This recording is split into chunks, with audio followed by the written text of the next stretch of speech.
everyone, welcome back to my YouTube channel, and today I'm going to be doing another mystery makeup video. So this case that I'm going to be talking about today literally took forever to research because it's a super old case and there's loads of like conflicting evidence and theories and stuff, so bear with me on this one. So I'm going to jump straight into it. Today we're going to be talking about the case of H.H. Holmes. Holmes is known as America's first serial killer, and he's also infamous for his murder castle. And before I do start, just a little disclaimer, this video is just for educational and entertainment purposes only. The story is not nice, it involves murder, it involves mutilation and dissection and just nasty things. Cool, let's go. So H.H. Holmes. He was originally born as Herman Webster Mudgett, later in life known as Dr. Henry Howard Holmes, but more commonly H.H. Holmes. He was born on the 16th of May 1861 in New Hampshire. His parents were called Levi Horton Mudgett and Theodate Page Price. His parents were descended from the first English immigrants in the area. They had 5 children: Ellen, Arthur, Mary, Henry, and then they had Herman. Herman was the 3rd child. There's like a really loud car outside. Can you just not? Anyway, Herman was born into a fairly wealthy family. They were farmers, and at this time farming was a really wealthy job. His dad was from a farming family, so he worked as a farmer. He also worked as a trader and a house painter. So they were a wealthy family and doing well for themselves. His parents were devout Methodists, and apparently they were quite strict. So when I was researching this, some people were saying that they would never like abuse their kids, they would never like be super strict to them, but some of the sources that I was looking at, they were saying that as a child Herman endured prolonged isolation, food deprivation and cruel punishments for showing his emotions. So when Herman was at school, it was clear from a young age he was a very intelligent child. He was very gifted, he was very intelligent, and apparently he had a lazy eye as well, so one eye would look like another way, and the fact he had a lazy eye and the fact he was really gifted and intelligent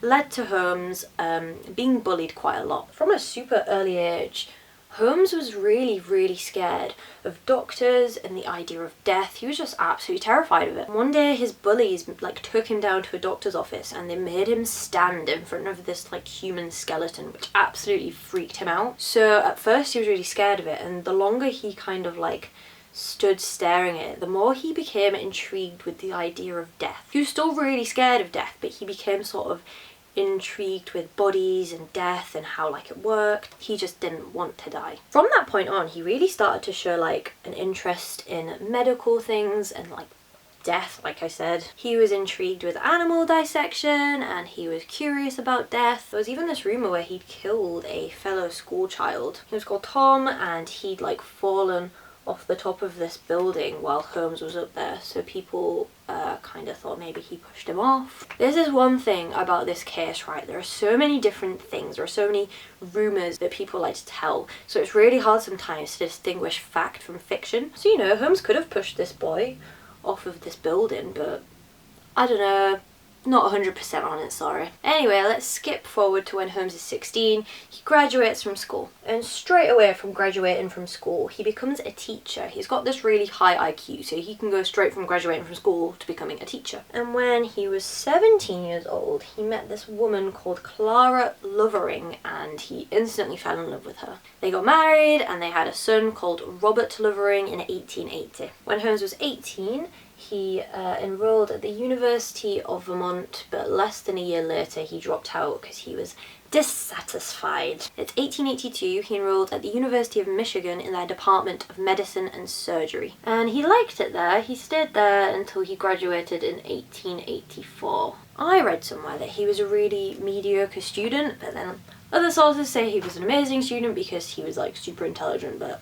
apparently he was nearly prevented from graduating when a widowed hairdresser accused him of making a false promise of marriage to her. There's like a theme throughout the story where Holmes just gets with like everyone. Anyway, he does graduate, he's able to graduate. When Holmes was at this university, he became somewhat of an apprentice. He became an apprentice for Professor Herdman, who is the chief of anatomy. Holmes had like loads of access to all these dead bodies and What he would do with these dead bodies is he would get them and take them home and he would practice on them. What he would do with these bodies, he would take them home, he would dissect them, he would mutilate them to the point that they were unrecognisable. And then he'd set up some fake life insurance for these bodies and then give them to the people and would claim the life insurance money. He'd be like, oh, this person died in a bad accident, so like, you know, give me their money. Anyway, it worked. He got all this money from these dead people, and this is kind of where he started his life of crime. Throughout his life, he would go on to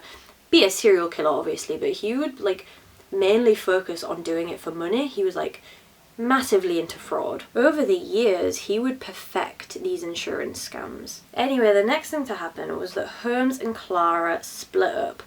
Some sources say that she left him and his kid, and she just left. But then there's other sources that say Holmes just got bored and upped and left. I don't know which one is true. Anyway, Holmes would never really properly stay in one place. He would like to move around quite a lot. This was probably because of all the insurance scams he was running. There were also rumours that wherever he was, like, people would see him with young boys, and then all of a sudden these young boys would like disappear and never be found again. These are rumours though. I'm not sure if it's real. Kind of hope they are just rumours. That would be very sad, but I'm not sure. Anyway, after all this running around, not really staying put in one place, he finally decided to settle in Chicago in 1886. When he was in Chicago, he got a job working for Elizabeth Holton's drugstore, and apparently he was really good at this job and he really enjoyed it. And later on, Holmes ended up buying the pharmacy from the Holtons. When I was researching this bit, there were rumours that Elizabeth's husband died, and then she was really sad, so she sold the pharmacy to Holmes, and then she mysteriously disappeared. These aren't true. None of them died. They both lived full lives, fully into the 20th century, and apparently they were still like Holmes's friends for quite a while. When Holmes was working at this drugstore, when he'd purchased his pharmacy, he also decided to buy an empty lot across the street, and let me tell you, he had plans. Right, now it's 1887, and I've got to mention, Holmes and Clara, they're still married at this point. They are split up, but they're still married. Anyway, while married to Clara, he meets a woman called Myrta Belknap. Apparently, he had filed for a divorce with Clara, but it didn't go through and nothing really became of it, and he couldn't be bothered to like follow it up, so he just like left it and they stayed married forever. This all happened in 1887, and then 1888, mysteriously, not that much to report. If you remember in my last video, I talked about how I thought Holmes was Jack the Ripper. Not much to report in 1888. Maybe he went to London, maybe he had plans, maybe he was practicing, you know what I mean? Anyway, I'm not really going to get into that. I'll leave that video down below if you do want to check it out. Holmes and his new wife, they actually had a daughter together. She was called Lucy Theodate Holmes. She was born on July the 4th, 1889. July the 4th is also my birthday, so how cool. And this is when Holmes started his plans for the lot he'd bought. Remember that lot across from the pharmacy? Yeah, that's when he really started like working on it. So in this empty lot, he started by making plans for a building. I just realised I was so far in concentration then that I wasn't even talking. He started building this 2-story building, and it was going to be a mixed-use building. So it would have apartments on the second floor, and it would have retail spaces, and it would have a new drugstore. And then in 1892, he also added a 3rd floor, which he told investors he was going to use as a hotel, which he did, kind of. What Holmes was really doing, it was all a ploy. He was building this building, and it was like lots of different things going on in there, like lots of different like shops and uses to it. But the hotel was going to be somewhere where he could capture people and he could kill them and like torture them and dissect their bodies. When Holmes was building this hotel, he was really sneaky, and he wouldn't properly tell the architects like what he was doing. He would also like fire them for some random reason before they'd finished, and then get new people in, so they never really saw like the full thing of what they were actually building. And let me tell you, he was building something crazy. He would hire different contractors, and then he would fire them as soon as he thought they were seeing too much. And like, this hotel that he had in mind, it wasn't like a normal hotel. So the blueprints included 51 doorways that opened to brick walls. There were 100 windowless rooms, stairs that led to nowhere, 2 furnaces, and body-sized chutes that led to an incinerator. There was even rooms that were like gas chambers. I'm honestly surprised that like no one was suspicious. How do you not like put 2 and 2 together? Even if like you're new to the project, like some of those things, they seem a bit strange. So the first floor was like a storefront, it had loads of shops. Then the second floor consisted of like loads of elaborate torture rooms that included the like chute that went down to the basement. The basement was where he would like keep these bodies, and he would cut them up and he would dissect them, and then like he would basically sell his skeletons to like medical schools for money. And the third story that also had more rooms, more torture chambers. Like I said, Holmes would use the chutes that he'd installed to transport the bodies down to the basement so people wouldn't see him walking around with these dead bodies. I should also probably say, like, he employed like normal people to work at his hotel and in the stores as well. Like, he just got like ordinary people who like needed jobs to come and work for him, and obviously he had to keep it a secret from them or he would, you know, go to jail. Anyway, his murder castle, it was finished in 1891, so it took like a good few years to finish. And when it was finished, Holmes like would put adverts in newspapers advertising jobs. He would offer jobs to young women at his hotel, also offering it as a place of lodging. So this would obviously appeal to a lot of people because they're able to get a job and they're also able to live there. He was married like twice at this point, right? And he would also place ads presenting himself as a wealthy man looking for a wife. Apparently he would seduce a number of women, typically by, you know, getting engaged to them, and then he would murder them and steal all of their money. He would make people who came to work for him get life insurance and have him as the person who would get the money if something happened to them.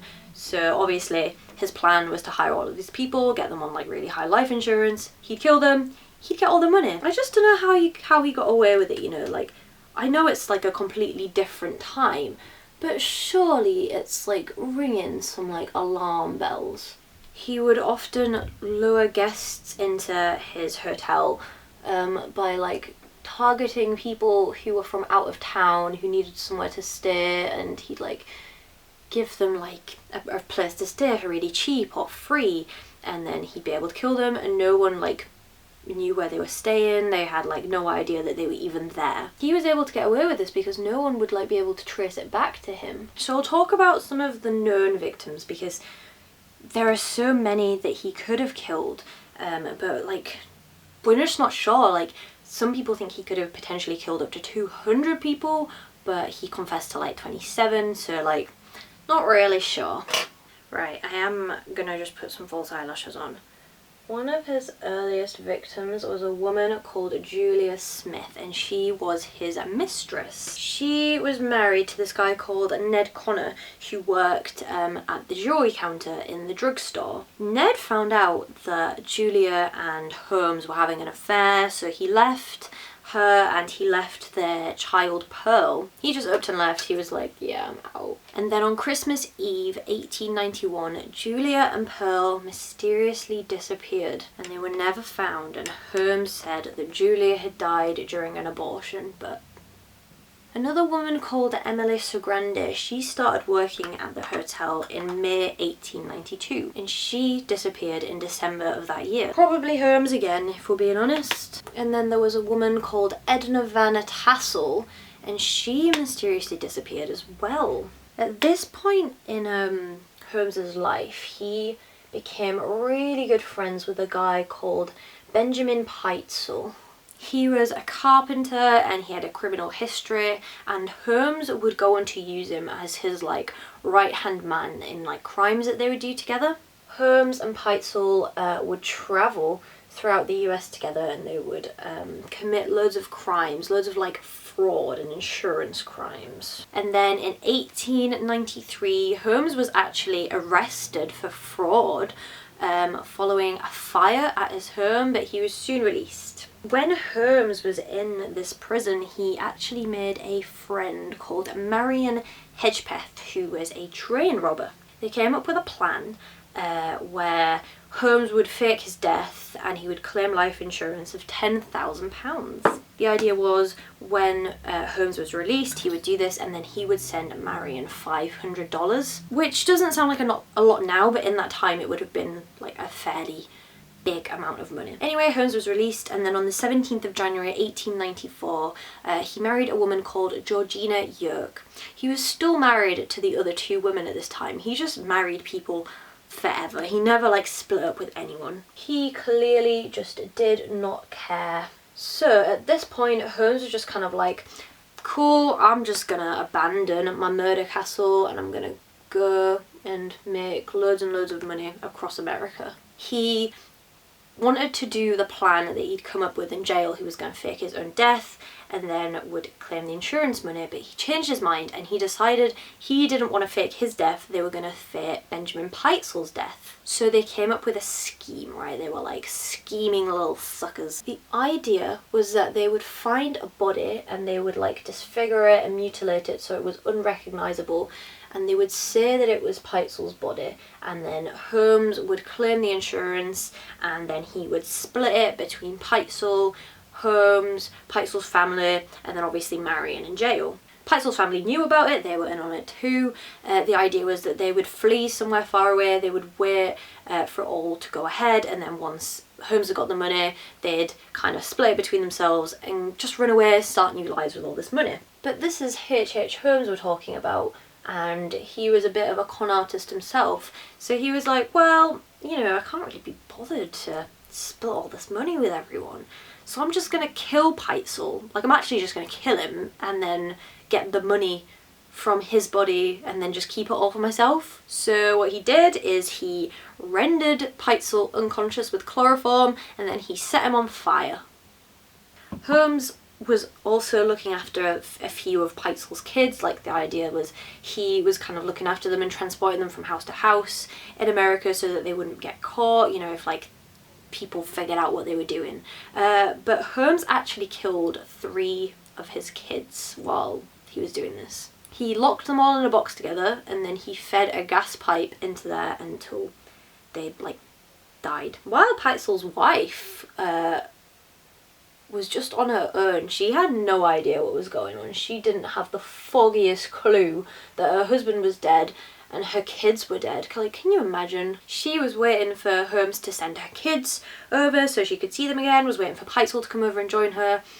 Obviously that never happened. Pitezel was dead. He'd killed her kids, so she was just waiting for no one to turn up, basically. And, you know, maybe Holmes would have got away with it because Pitezel's wife probably wouldn't have said anything because she would have got in trouble as well. But you remember that guy, Marion Hedgepeth?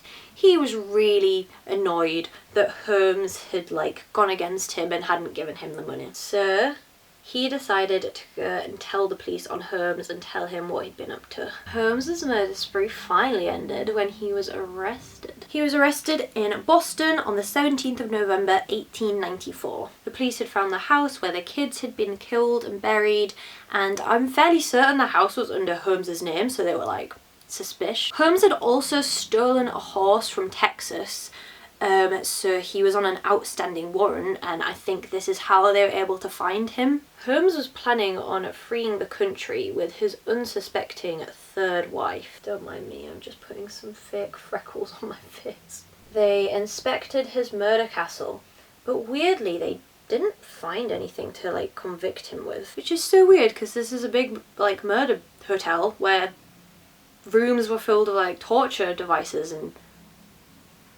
I'm so... what? Anyway, on October 1895, Holmes was put up for trial for the murder of Benjamin Pitezel. Holmes was found guilty and he was sentenced to death. Holmes confessed to 27 murders in Chicago, even though some of the people he did confess to were alive, they weren't dead, and it is estimated that he may have killed up to 200 people, but we're not sure, like, can't be certain. The newspapers actually paid Holmes like $7,500, which today is like a heck lot of money. Anyway, they paid him this money for a confession, and he gave them a confession, but apparently most of it was just nonsense. But he did come up with this quote where he said, "I was born with the devil in me." Anyway, on May the 7th, 1896, Holmes was hanged. However, his neck didn't snap, and he was basically strangled to death by the rope. It took him about 15-20 minutes to die, and he was pronounced dead after 20 minutes. He was actually requested to be buried in concrete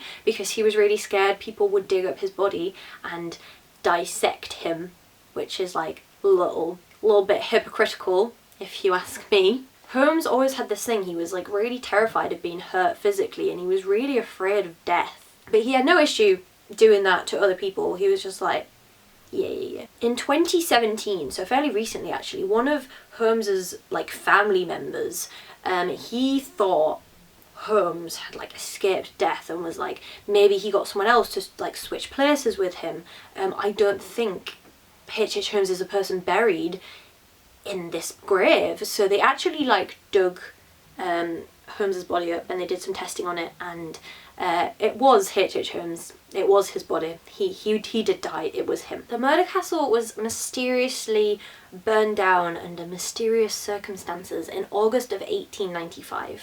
Although the building actually survived this, and it wasn't properly torn down until 1938. Also, the former caretaker of the place, he was found dead.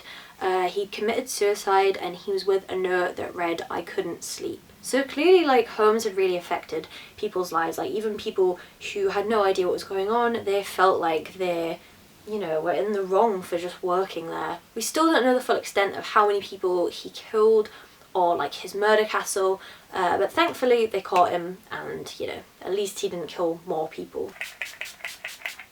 Anyway, thank you for watching my video. This took me so long to research because all of the information is kind of like, you know, it happened so long ago, and documents were really tricky to find, and the correct truth was hard to find instead of just myths and urban legends. But I really enjoyed, you know, finding out the true story about it. Anyway, thank you so much for watching, and I will see you in the next video.